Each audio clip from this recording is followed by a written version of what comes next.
Hello, everybody. Big Formula One super license stream for the Hungarian Grand Prix. I hope you're going well. Got lots of stuff that I want to cover today, and I'll be doing the covering solo. I did reach out to Zach to say, hey, you want to come on the stream today? And I sent him the link and I was like, see you there. And he said, thanks, but I'm going to be in the south of France. So I said, all right, man, well, enjoy, but it must be nice, you know. I've never been to France or the south of France.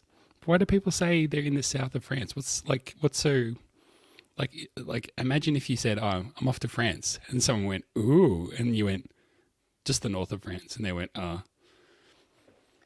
Well, anyway, I'm coming to you from the south of Australia. Lots of news around the Hungarian Grand Prix, and I've got heaps to share with you. I'm going to pull up thing to share number one.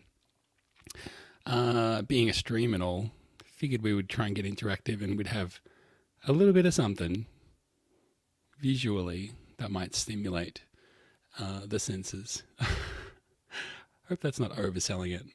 But essentially, there's going to be a few changes to the Formula One experience coming from next year. Got this great video that does a pretty good job of explaining what that is. I won't play the whole thing, but let's just settle in for tonight's stream with a little bit of this.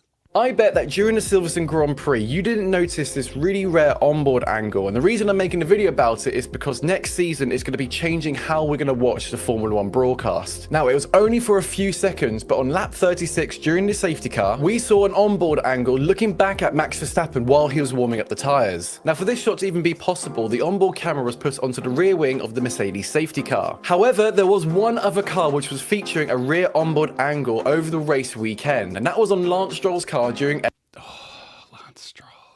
FP1, but unfortunately it didn't make the broadcast. However, this is a brand new type of onboard angle, so for this piece we're going to be using the screenshots from the Mercedes safety car as a reference to kind of see what you're going to look like. Now, a rear onboard angle isn't something new. It's been featuring in the championship for over 20 years, but this is one of the very first times we've seen that position being moved around and tested in different areas looking at the back. Now, the rear view onboard angle is usually coming from something called the T-camera, where you have one view that goes out the front, and on the other side of the T-cam faces the rear. Now, the T-cameras on top of a Formula One car are not only shooting out a video signal, but are also receiving data back from it. Looking on top of the T-camera, we can actually see through the acrylic here of how the actual cameras are working. Now, on the right-hand side, you have the lens, and just behind that, you have the image sensor, and just behind that, you have this small circuit board which translates that. Won't play the whole thing, but that's a 5-minute video. Go and watch Matt Amy's video on that. But I thought that was really interesting. And I especially like the treatment there of the rear camera view, which doesn't include the rear wing of the car that it's on. I always like innovation in cameras, and sometimes they're not so great, but I thought that one was pretty cool. So I liked that one, and I thought I would show it. Obviously, recently we did a podcast, and we got lucky with the podcast in that it went out right as the news broke that Nick de Vries was out at the AlphaTauri and Daniel Ricciardo was coming back.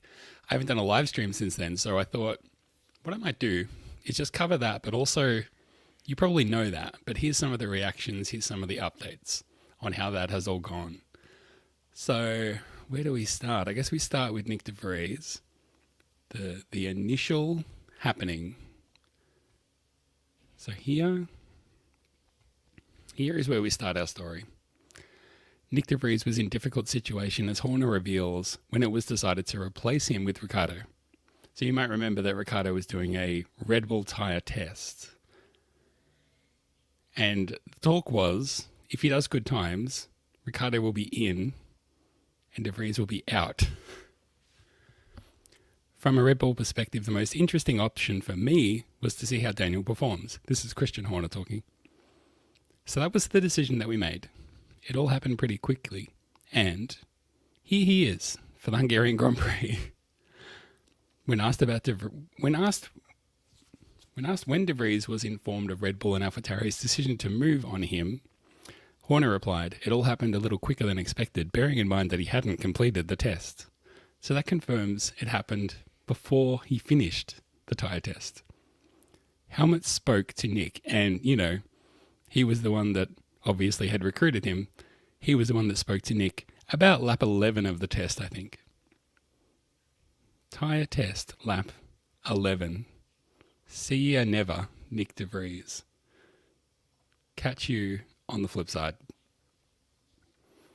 It's harsh. I mean, I think it's harsh. I felt bad for Nick de Vries. The story goes on. Horner says Ricciardo's objective is Red Bull seat in 2025 as he gets set for Hungary comeback.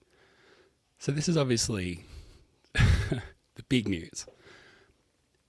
It got everybody very, very excited when it was announced that Ricciardo was returning to AlphaTauri, because it was obvious that Red Bull probably had him in mind for the Red Bull seat, should he be needed.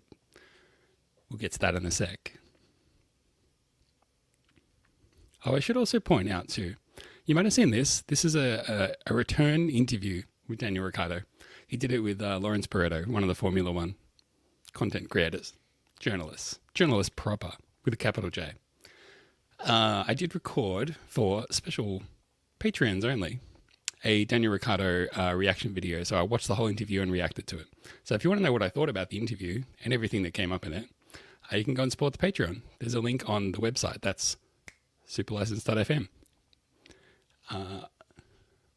Let's get down to the meat. I think at the moment there's only something in place until the end of the season, said Christian Horner. So there are no thoughts or expectations beyond that, he explained. We've loaned him to AlphaTauri until the end of the year. With both Max Verstappen and Sergio Perez contracted at Red Bull through 2024, Horner continued, obviously our drivers are going to be Max and Chico again next year, but it's always good to have talent in reserve. I think Daniel is viewing AlphaTauri. He firmly wants to be pitching for that 2025 Red Bull seat. That's his objective. By going to AlphaTauri, I think he sees that as his best route of stating his case for 2025. So Horner's kind of making it clear there. That, like, there's no intention to put Daniel into the Red Bull seat before the end of next year. Now, who believes that? I've heard people saying as much as, if Chico Perez doesn't get a good result in the next 2 races, Daniel Ricciardo will be promoted. It's a Red Bull. We shall see. The media, of course, has taken it easy on Sergio Perez, not giving him a hard time, not overhyped the story. They've just played it cool. This from the race.com. How Perez is handling the Ricciardo hurricane. Hurricane. Christian Horner's admission that Daniel Ricciardo wants a Red Bull Racing Formula One seat again, and Ricciardo's subsequent confirmation that it's his dream scenario, put a target on Sergio Perez's back. He has already stressed he is not paying attention to any speculation. He pointed to the fact that he is under contract and he has Red Bull's backing. Another person comes to mind who had a Red Bull contract and had their backing. Initials NDV. Speaking of, I feel sorry for Nick, Perez said when asked about the driver situation. He had a very short experience. It was quite brutal in that regard. But you never know what the future will look like for him. And that's just how it is. That's Formula One. On the other hand, I'm so happy for Daniel. I think he's motivated to be back, so well done for him. It's a great opportunity for him. From my side, it doesn't change anything. I drive for Red Bull. There's not just Daniel out there, it's Yuki Tsunoda, and more than half of the grid would love to drive for Red Bull. Says here Perez is under contract for 2024, although Red Bull has never shown mercy to a driver it believes no longer serves the right purpose. Perez will be ousted early if Red Bull wants it to happen. Too true. I think we all know how Daniel Ricciardo would react if that happened. I'm tripping major nutsack right now. We could see a repeat. So Perez says, I wasn't under any pressure. Don't really think anything about it. Barely even worry about it. I'm used to this pressure. I'm Sergio Perez. I just don't crack under pressure like that, because if I cracked under pressure like that, where would I be? Probably be somewhere there. Just saying. Maybe Sergio Perez isn't the cool customer that he makes out that he is. Well, that's that story. Now we're up to date. Again, if you want to jump into the Patreon, it's incredibly reasonable and you get some bonus content. And I'm going to try and do more bonus content on there as far as videos go, I think. That could be an interesting thing, I think. Let's talk qualifying. This weekend was the first time in Hungarian qualifying that we saw some new rules. I did see this hyped, and if you haven't learnt this about me, it bugs me when the media hypes things in a way that's just icky and dumb. It was always like the new qualifying rule, dun dun dun. It was pretty straightforward and simple, and it didn't need to be made out to be anything nefarious. But anyway, well done, clickbaity copywriters. This was the new rule broken down. So I captured this, and I thought this was the easiest way to just capture what was changing. New qualifying tyre rule. A new tyre rule for qualifying takes effect this weekend in Hungary, with drivers having to run hards in Q1, mediums in Q2, and softs in Q3. So if you didn't catch that in Q1... I'm getting a hard on in the middle of the race. Not in the middle of the race, in Q1. Then mediums for Q2, then softs in Q3. It's very simple. Couldn't be more simple. One of the justifications for it was that, well, this will reduce the number of tyres that the drivers will use throughout the race weekend, which is better for sustainability. Now, we hear this a lot, and your ears have always got to prick up when you hear that, because they always love to put a sustainability spin on things as a way to sell changes that they want to make.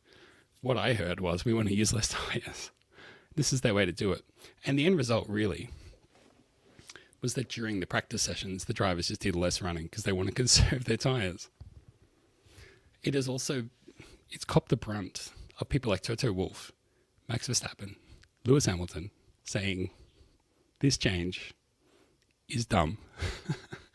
I personally think that the element of having qualifying, you qualify on hards in Q1. What do you do in Q1? I'm getting a hard on in the middle of the race. That's what you do. Q2 mediums, Q3 softs. I actually don't mind that. I sort of think that part of it is okay. Restricting the tyres to limit running, maybe I'm less okay with that.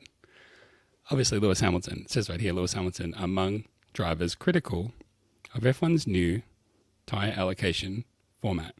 FIA will be gutted to hear Lewis critical of them because... Lewis, I love you and respect you. That's what they always say. Now, have I highlighted stuff in this article? No. We're going to do it the old-fashioned way. Lewis Hamilton is among the drivers who have criticised Formula One's tyre format tweak, which is debuting at this weekend's Hungarian Grand Prix. F1 are experimenting with a new format dubbed the Alternative Tyre Allocation, ATA, in Hungary to cut the number of tyres used on a Grand Prix weekend for sustainability reasons. Where's the good bit? Here we go. Each driver has 11 sets of slick tyres in Budapest, compared to the standard allocation of 13 for a traditional weekend. Tyre usage is mandated for qualifying, with hards required to be used in Q1, mediums in Q2, softs for the top 10, shootout in Q3. Seven-time world champion Lewis Hamilton said the format tweak results in less running during practice, something that he feels is bad for the fans.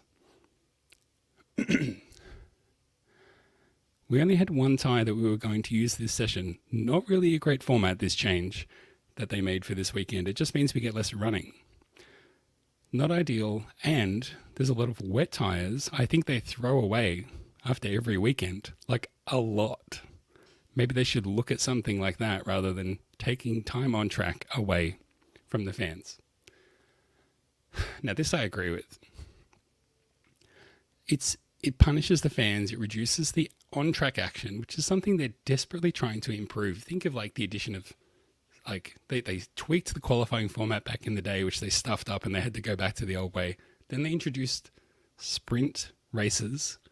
Then they've stuffed around with the qualifying order. They just can't get it right. And now they've stuffed up the tyres. So what are you doing?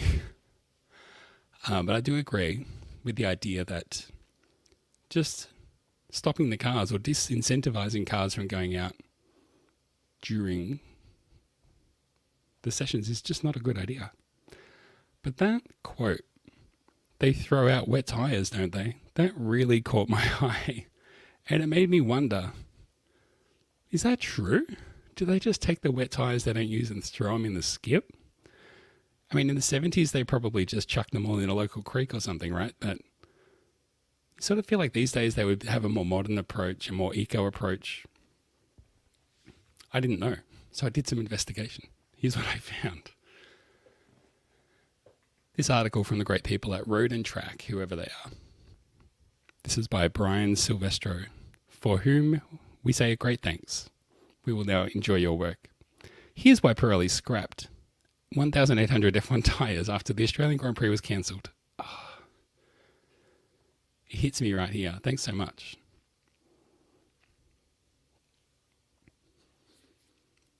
Pirelli, Formula One's tyre supplier, delivers thousands of tyres every race weekend and are responsible for mounting them onto the wheels.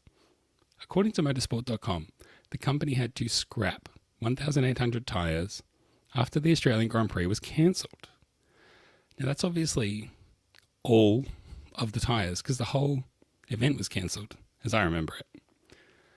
So that gives us some numbers to work with. I know what you're thinking. Why not just save the tyres and reuse them at the next race? Well, it's not that simple. For races outside Europe, Pirelli dismounts the tyres to have them transported, and dismounting them effectively makes them too dangerous to reuse. Fair enough. For the European events, we can carry them over because if we don't use them, we keep them fitted. And we load our trucks with tyres and rims. So what happens to the 1,800 unused scrap tyres? Well, they aren't just thrown away. Wink, sure they're not. Pirelli crushes them to save space and then ships them to the UK where they are recycled and turned into cement at a factory. Though that number might seem shocking, Pirelli scraps hundreds of tyres on a normal race weekend, up to 560 wets if there's no rain. Now, if you think about it, that does make sense because they have to prepare for wet running, which means wets and intermediates, for every session. Like, that's the worst possible scenario, but it could happen. So every team needs heaps of wet tyres just in case it rains or drizzles and the track conditions are wet. But quite often, the track conditions are not wet at all. So they have to be prepared, but those tyres will have to go somewhere. So there's confirmation. If the race is in Europe, they get shipped back. If the race is not in Europe, and we have more and more races not in Europe, which means more and more tyres that we are turning into cement apparently, then that's a lot of tyres going to waste. And then that said they turn them into cement. And I was like, what? Turn them into cement? I've seen tyres and I've seen cement. There's not a lot of similarity. I couldn't really quite grok what that meant. So I did some more digging. Here we go. This is Tyre Talk. This will be the end of Tyre Talk for this week. What happens to used tyres in Formula One? Bit of scrolling here, but we get to the good stuff, I promise. How does Pirelli dispose of the tyres? After a Grand Prix, Pirelli collects all the used tyres and rips them apart. That must be satisfying. You know when you have had a bad day? Go rip some tyres apart. Even putting them in a compactor or something and hitting the button. Oh, I'd love to do that. Please, if anyone out there can hook me up so I can do that, let me do it. The tyres are compressed and transported to Pirelli Engineering and Logistics Centre in Didcot, England. At the Logistics Centre, these tyres are thoroughly shredded. Thoroughly shredded. Like Lewis Hamilton. The tyres are thoroughly shredded with other road car tyres, so they're just thrown in with all the other junk. The shredded tyres form small pellets that are recycled. Pirelli has a green technology policy. This commits Pirelli to manufacture as well as dispose of used tyres in an eco-friendly way.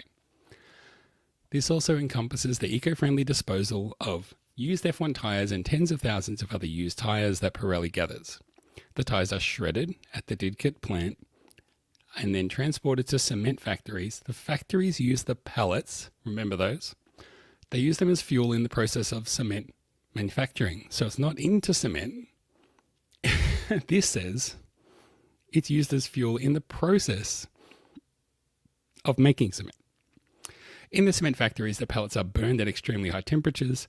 When rubber pellets are burned at temperatures exceeding 1500 degrees Celsius, the gases produced are environmentally friendly gases and then released. The only residue that remains is a fine ash, which is non-poisonous. That's always good. The whole process is eco-friendly and Formula One is very comfortable with that. Good on them. The burning process gives some byproducts that can be put to good use. Good. The bitumen produced by burning the pellets is used to tar roads and in other industrial uses. So it doesn't sound like it's turned into concrete at all. It sounds like it's turned into something that sticks bitumen together or something like that. Long and short of it is they're claiming it's the claim seems to be that it's eco-friendly just because it doesn't reduce toxic gases, which toxic and eco-friendly I don't think are the same thing. Oh well, they're doing their best. That is the answer to number one. What do I think of the changes? I agree, some of it's dumb, some of it's okay, but even the bits that are okay, maybe not so okay. Do better. If you want to, you can check out the video that I made about the 2024 season and the reorganization of the tracks as a way of trying to spin the reorganization as a sustainability effort, which is debatable, I'd say. But if you want to sit there and watch me go from one track to another to judge for yourself how much mileage there's involved, there's a video out there and I encourage you to do it. Okay. We're flying through the stream this week. 2 more big stories to go over. One of the biggest stories, obviously, was Brad Pitt arriving at Silverstone to make his Formula One debut. The response from the media, from the drivers, from the crowd, from everyone was pretty much unanimous. Wow, I guess this is a big moment. I should care about it. And obviously the news that this is a Lewis Hamilton involved production meant that everybody was also saying, Lewis, I love you and respect you. Sure do. So let's get into what has been going on. This is the sequel, if you like, to the story of Brad Pitt being involved in a Formula One production. Lewis Hamilton co-produced production. Brad Pitt shares exciting Apex GP storyline influenced by Lewis Hamilton, says thesportrush.com. Brad Pitt recently revealed the storyline of the movie he has been working on, and it is believed to be inspired by none other than Lewis Hamilton. This was the subject of conjecture because I just sort of assumed it was going to be Lewis Hamilton's life story. And then all of a sudden Brad Pitt's in there and I'm like, what? Okay. Brad Pitt reveals the storyline. Brad Pitt, who's worth around $400 million. That's shoehorned in there. I don't know why I had to mention that. He recently revealed the character he is playing in the movie. Talking about this in an interview, the 59-year-old said, as per Next Gen Auto, quote, I'm a guy who raced in the 90s. Pitt plays a character named Sonny Hayes, revealing his story. He further added, Hayes has a horrible accident. He disappears from F1 racing in other disciplines. His friend owns a team. They're the last ranked team. They're 21 or 22 on the grid, never scored a point. Admittedly, many believe the story is based on the Hamilton-Alonso rivalry from the McLaren days, and since the Mercedes driver is the executive producer, the story is most likely to be centered around him. So guys, this does not make a lick of sense. The story here, as Brad Pitt has just laid out, is a guy drove in Formula One in the 90s, has an accident, leaves Formula One, doesn't come back. Now, in the 90s, I believe this movie is set today, which means, this driver would be like 50 years old, right? I mean, Lewis Hamilton's in his early 40s, but let's just say Brad Pitt's playing a driver in his mid-40s, right? Then, this person writing this story says, many believe the story is based on the Alonso the Hamilton-Alonso rivalry. So someone sat down and wrote this out, wrote down what Brad Pitt said. It's based on a driver who had an accident when they were very young and then took 30 odd years away from the sport, came back and drove for the ranking teams. And then in the next sentence you say, it's believed that this movie is based on the story of the Hamilton-Alonso rivalry, where Hamilton was a rookie, Alonso was a dual world champion who moved the next year to one of the front-running teams, McLaren. The person writing this was cooked. The person writing this needed a break. They were not having a good day. Could not keep the facts straight. Not much more to report from this story, apparently. Another element of this story that has really interested me is the effect of the Hollywood strike, because you might have been hearing about that. The directors are on strike, the actors are on strike, so what does that mean for this movie? Normally Formula One doesn't go on strike. Normally people protest Formula One, not the other way around. But what does that mean for this movie if everyone's on strike? This is from the Judge 13. Remember him? This was July 21, 2 days ago. Update on Brad Pitt F1 movie shut down. Formula One CEO Stefano Domenicali has expressed high expectations for the upcoming Brad Pitt movie about Formula One, likening its potential impact on the sport to that of the immensely popular Netflix series Drive to Survive. Based on the storyline of this movie, I'm doubting it. I hope so. I'm starting to doubt it. The film has been granted unprecedented access to the F1 organization, even taking over a pit garage and filming cars on track during certain race sessions. However, an unexpected development has led to the temporary shutdown of the movie's shooting. Dun, dun, dun. You don't love to see it, folks. F1 movie shut down last week. The ongoing strike by the Screen Actors Guild, American Federation of Television and Radio Artists, SAG-AFTRA, in the United States has led to an unfortunate halt in the production of Joseph Kosinski's highly anticipated Formula One film featuring Brad Pitt.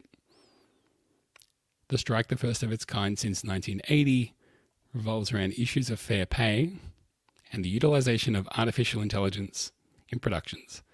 Now, I have to say I completely agree with that. And there were these crazy stories of people saying, look at this contract. It says the studio can pay me for one day. I come in, say a bunch of words, they shoot me with a 3D camera, and they own my likeness for the rest of, in perpetuity, which is unbelievable. And, 100% support the strikers. Here's the impact on this Hollywood film, though. Regrettably, Joseph Kosinski's F1 film has also been directly affected, as the actors involved in the project are loyal members of the SAG-AFTRA union. As a result, all filming for the movie has been brought to a standstill, significantly disrupting the production timeline. Oh no. According to a source close to the production last week, stated that all filming is shut down for now. Brad had really enjoyed himself, but he is definitely a very loyal member of the union. That's a spicy meatball. But wait a second. What is this? We can scroll down a bit further.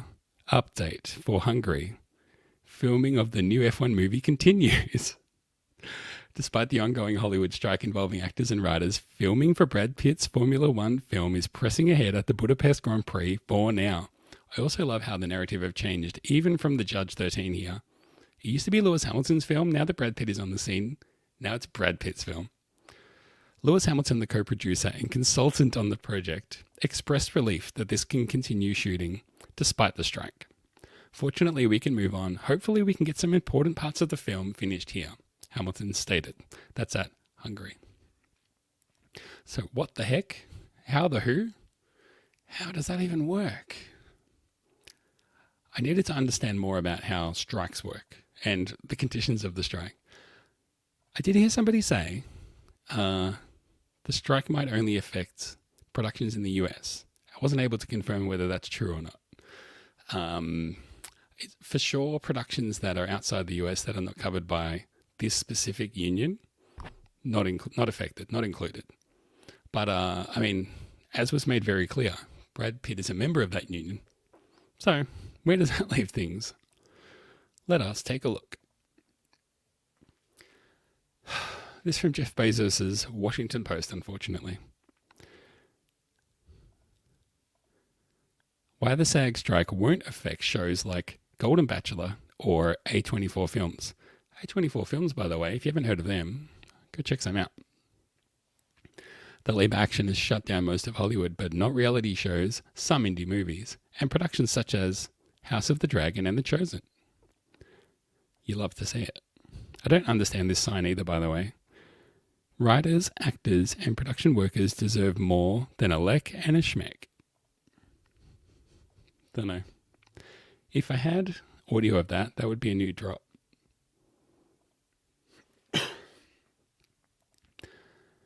Most major film and TV productions were forced to a standstill after a contract between Hollywood studios and a huge actors union expired and performers went on strike last week. But screens won't go totally dark. Some shows, movies, and even entire TV genres aren't affected by the Screen Actors Guild American Federation of Television and Radio Artists SAG-AFTRA strike, either because they're not covered under the contract in dispute or they received a special exemption from the unions. Included, hang on, wait, I can't skip past this. Reality and variety shows will keep airing. I'll just read the headlines. Soap operas, some foreign productions, many TV shows and movies produced outside the United States can continue filming because they aren't SAG-AFTRA projects. So I believe that means even if Brad Pitt is a member of SAG-AFTRA, if the production is not under a SAG-AFTRA contractual agreement, I believe it can continue. Given that Lewis Hamilton is involved, it may not, but I don't know. Some A24 Films and other indie projects. Go and support an indie project, everybody. Here's a juicy detail. This may help shed some light. The union has so far granted exemptions to 39 projects, including 2 films from the Oscar-winning indie studio A24, Mother Mary with Anne Hathaway and Michaela Cole, and Death of a Unicorn starring Paul Rudd and Jenny Ortega. Breaking news, I will probably see both of those because they sound good. Broadway shows, television and radio news, podcasts. Thank God the podcasts can continue. Although, of course, the only podcast you need to worry about is the Super License F1 podcast. Blah, blah, blah, blah, blah. So the long and short of it is there's some exemptions being given. Some international productions are not covered. So everything is sweet, mate. Don't even worry about it. And we look forward to production rolling on. And we look forward to hearing Brad Pitt saying, Lewis, I love you and respect you. and then Toto will tell Brad Pitt, I'm sorry that you have to drive a modified F2 car, and we know. The car is bad, we know. Please drive it. Exactly. The good thing, too, that I noticed is that because I was worried they were only going to be shooting in Silverstone, and now it turns out they're also shooting in Hungary. And now that Daniel Ricciardo is back, he gets to be in the movie. They're going to have continuity errors now because they're going to have footage of different drivers in there. That's going to mess with people's heads. Like when Ricciardo watches this, he's going to go, I'm tripping major nutsack right now. I'm sorry, Dan, there's not much I can do about it. You'll just have to cope, buddy. One last thing before we wrap things up for tonight and settle in to watch a little bit of Formula One. So I covered before that there's changes afoot in Formula One coverage. Starting from this weekend, big changes, especially if you are of the younger variety, which I am not, increasingly so year after year. But there you have it. This from the fine folks at Formula1.com. Formula One and Sky Group announced details of first ever children's broadcast at the Hungarian Grand Prix. So you may remember a few weeks ago that Daniel Ricciardo and Will Arnett did a special goofy Formula One coverage.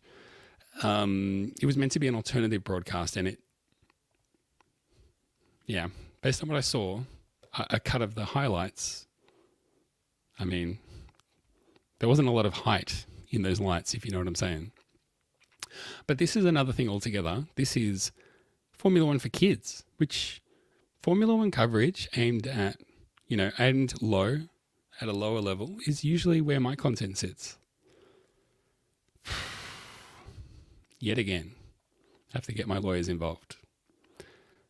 The broadcast, which is a first of its kind for Formula One and motorsport, will feature a dedicated international feed aimed at enhancing the viewing experience for younger fans and be presented by children on both Sky UK and Sky Deutschland. Some of the commentary on Sky you would think is done by children too, if you didn't know better. Designed specifically for this broadcast, the feed will feature 3D augmented graphics, child-friendly radio transmissions. Oh boy, you're not going to hear Daniel say. I'm tripping major nutsack right now. And you're definitely not going to hear Max Verstappen say. Mate, where's the toilet paper? And you probably won't hear Lando Norris say. I'm getting a hard on in the middle of the race. Because why would he? That's not kid-friendly. Come on. F1 has also created exclusive cartoon avatars for each of the 20 drivers on the grid that will be used throughout Sunday's race, further bringing the broadcast to life. So that's the way you take a real event and you bring it to life, is with 3D avatars that are animated. Sky UK's FYI presenters Braden and Scarlett and young go-karter Zach will join 2016 F1 World Champion Nico Rosberg, former NASCAR and IndyCar racer Danica Patrick, and the Sky Sports F1 team to present F1 Juniors. Does sound genuinely good, and I won't be watching that version of the race, but I'm going to try and hunt it down and watch it because I'm keen to see what it's like. I don't think I have much else to say. Oh, hang on a second. So this has been going around. Sneak peek, our drivers like you'd never seen them before. The first ever F1 broadcast for kids will feature special avatars of all 20 drivers. Here we go. Here's a look. This is obviously out there now, so let's do this. We can get a better look at this.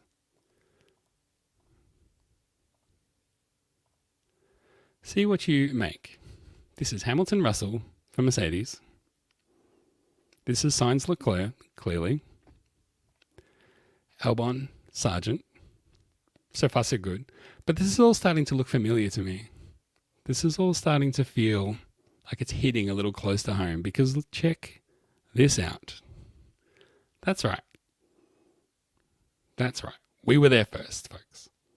Yet again, you'll be hearing from my lawyers. I'm not happy. This is unacceptable.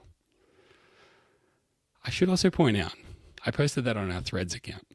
We launched a Threads account because Twitter, I'm just done with Twitter. Can't do it.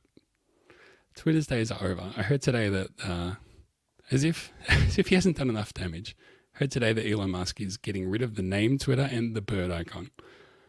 There's no coming back. Twitter is gone. If you were hoping that Twitter was going to come back, I'm sorry.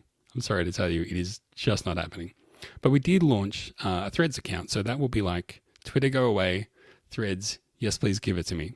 And then when I launched Threads, everybody said, wow, I guess this is a big moment. I should care about it. And they were right. So go and follow us at Superlicense F1 on Threads. And if you follow our new Instagram account, because you might have heard you need an Instagram account to launch a Threads, we've also launched an Instagram account. Same address. Go and follow us in both places, if you please. Folks, ladies, gentlemen, and everybody else, that is it for this week. The racing is about to start. Thanks to everybody who is new to the channel and has subscribed. Thanks to everybody who's been watching all of the little short clips that I've been cutting out of these. It's really fun to do that. And it's getting a great response, so I think we'll keep going.